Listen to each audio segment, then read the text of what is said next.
Hi everyone.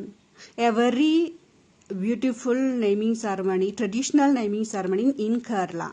ಕೇರಳದಲ್ಲಿ naming ceremony ಹೆಂಗ್ ಮಾಡ್ತಾರೆ ಅಂತ ನೋಡೋಣ. ಫಸ್ಟ್ ನಮ್ಮ ಚಿಕ್ಕಪ್ಪ ದೀಪ ಹಚ್ಚುತ್ತಾರೆ. ದೀಪ ಹಚ್ಚುವಾಗ ನೋಡಿ ಪಕ್ಕದಲ್ಲಿ ಒಂದು ತಟ್ಟೆನಲ್ಲಿ ತೆಂಗಿನಕಾಯಿ ಫುಲ್ ಕಟ್ ಮಾಡಿ ರೌಂಡ್ ಪೀಸ್ ಮಾಡಿ ಅದನ್ನಲ್ಲಿ ಇಟ್ಟಿದ್ರು. ಅದನ್ನ ಫಸ್ಟ್ ಬೇಬಿದು ಕೈಗೆ ಕಾಲಿಗೆ ಮತ್ತೆ ನೆಕ್ಕು ಕೂಡ ಹಾಕ್ತಾರೆ. ಅದು ಏನಕ್ಕೆಂದ್ರೆ ಎಲ್ಲರೂ ದೃಷ್ಟಿ ಮಗು ಮೇಲೆ ಬೀಳಬಾರ್ದು, ಅದಕ್ಕೆ ಬೀಳಲಿ ಅಂತ ಅದನ್ನೇ ಹಾಕ್ತಾರೆ.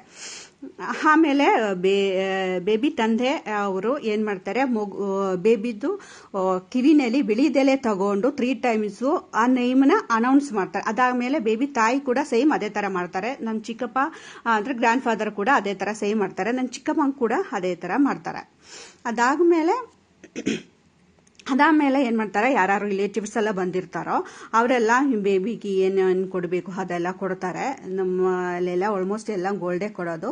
ನಮ್ಮ ಚಿಕ್ಕಪ್ಪಂದೇನೆ ಮಗಂದು ಬೇಬಿದು ನೇಮಿಂಗ್ ಸೆರೆಮನಿ ಆಗಿತ್ತು ಇದು. ಸೊ ನಾವೆಲ್ಲರೂ ಕೂಡ ತುಂಬಾ ಚೆನ್ನಾಗಿ ಎಂಜಾಯ್ ಮಾಡಿದ್ವಿ. ಊರಲ್ಲೇ ಅಲ್ವಾ ಎಲ್ಲರೂ ಬಂದಿದ್ರು ರಿಲೇಟಿವ್ಸ್ ಎಲ್ಲರೂ. ನನ್ನ ವಿಡಿಯೋ ನಿಮ್ಗೆ ಇಷ್ಟ ಆಯ್ತು ಅಂತ ಸಬ್ಸ್ಕ್ರೈಬ್ ಮಾಡಿ, ಲೈಕ್ ಮಾಡಿ. ನಾವು ಕರ್ನಾಟಕದಲ್ಲಿ ಕೂಡ ನೆಕ್ಸ್ಟ್ ಚೇಂಜಸ್ ಇದೆ ತರ ಬಂದ್ರೂ ಬರ್ಬೋದು, ಹೇಳಕ್ಕಾಗಲ್ಲ. ಯಾಕಂದ್ರೆ ಜನರೇಷನ್ ಗ್ಯಾಪ್ ಇರೋದ್ರಿಂದ ಆದ್ರೂ ಆಗ್ಬೋದು, ಹೇಳಕ್ಕಾಗಲ್ಲ ಅಲ್ವಲ್ಲ. Thank you.